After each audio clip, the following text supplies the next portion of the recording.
নমস্কার বন্ধুরা, সকলকে স্বাগত জানাই। আজকে পটলের এক দুর্দান্ত স্বাদের রেসিপি নিয়ে চলে এসেছি, যা গরম ভাতের সঙ্গে খেতে অসাধারণ লাগে এবং তৈরি করাও খুবই সহজ। তো চলুন দেখে নেওয়া যাক। প্রথমে এখানে আমি 300 গ্রাম পটল নিয়েছি। পটলের সামনের আর পেছনের অংশটা একটু কেটে নেব। পটলটাকে ছুলবো না, মানে খোসা ছাড়াবো না, এভাবেই টুকরো টুকরো করে কেটে নেব। কারণ পটলের খোসা কিন্তু খাওয়া যায়, খোসা বাটা করে খাওয়া যায়, আপনারা হয়তো বা জেনে থাকবেন। পটলগুলোকে আমি কেটে ধুয়ে নিয়েছি। এবার পটলগুলোকে একটু ভাপিয়ে নিতে হবে। তার জন্য একটি কড়াই নিয়েছি। কড়াইয়ের মধ্যে পটলগুলোকে দিয়ে দেব জল। খুব বেশি পরিমাণে জল দিব না, সামান্য একটু জল দিয়ে নেব যেন জলটা শুকিয়ে যায়। দিয়ে দিলাম 1 চিমটি লবণ।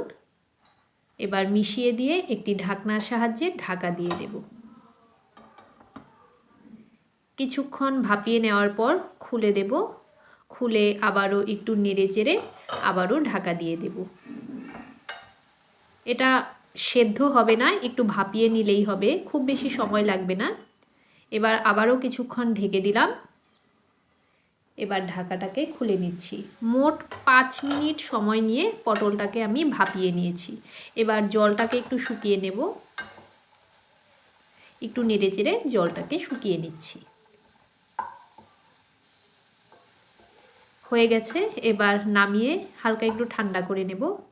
কিছুটা ঠান্ডা হয়ে যাওয়ার পর একটি মিক্সিং জারে পটলগুলোকে দিয়ে একটি মিহি পেস্ট তৈরি করে নেব। এটা কিন্তু আপনারা শিলনোড়াতেও বেটে নিতে পারেন। শিলনোড়াতেও কিন্তু খুব সহজেই বাটা হয়ে যায়। পটলের পেস্ট তৈরি হয়ে গেছে। এবার একটি কড়াইয়ের মধ্যে বেশ কিছুটা পরিমাণে সর্ষের তেল দিয়ে নিলাম। তেলটাকে প্রথমে একটু গরম করে নিতে হবে। তেল গরম হয়ে গেছে।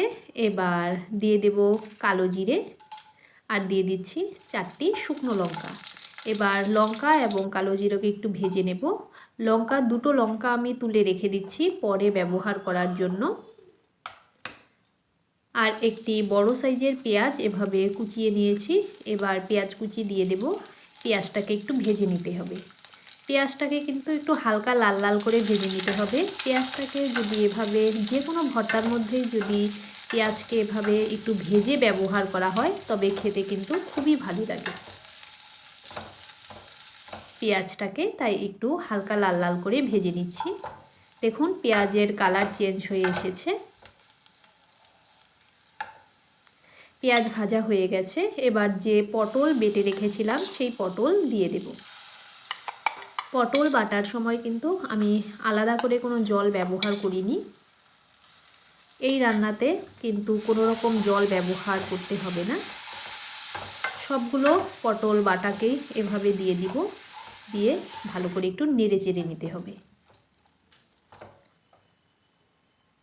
দিয়ে দিলাম 2টো কাঁচা লঙ্কা, সামান্য পরিমাণে হলুদ গুঁড়ো আর স্বাদ অনুসারে লবণ।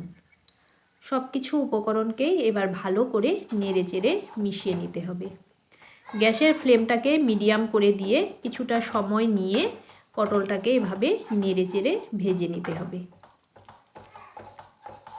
দেখবেন নাড়তে নাড়তে কিন্তু মিশ্রণটি কড়াই থেকে আলাদা হয়ে আসছে এবং নিচে একটু ব্রাউন ব্রাউন কালার হয়ে আসবে। তখন বুঝতে হবে যে এই পটলটা তৈরি হয়ে গেছে। দেখুন নাড়তে নাড়তে কিন্তু কড়াই থেকে ছেড়ে ছেড়ে দিচ্ছে এবং নিচ দিকে একটু লেগে লেগে আসছে। এটা কিন্তু ভাজা হয়ে গেছে, মানে রেডি হয়ে গেছে। এবার এর মধ্যে উপর থেকে একটু কাঁচা সর্ষের তেল দিয়ে দিব। ভর্তার মধ্যে কিন্তু কাঁচা সর্ষের তেল না হলে জমে না, তাই একটু কাঁচা সর্ষের তেল দিয়ে দিলাম। আর যে একটি শুকনো লঙ্কা রেখেছিলাম, 2টো শুকনো লঙ্কা রেখেছিলাম, আমি 2টো ব্যবহার করলাম না, একটিকেই আমি একটু গুঁড়িয়ে নিয়ে তার মধ্যে ছড়িয়ে দিলাম। এবার এটি রেডি হয়ে গেছে। এবার নামিয়ে সার্ভ করে নিয়ে গরম গরম ভাতের সঙ্গে খেয়ে দেখবেন, জাস্ট অসাধারণ লাগবে। তবে রেসিপিটিকে আজকে এখানেই শেষ করছি। ধন্যবাদ।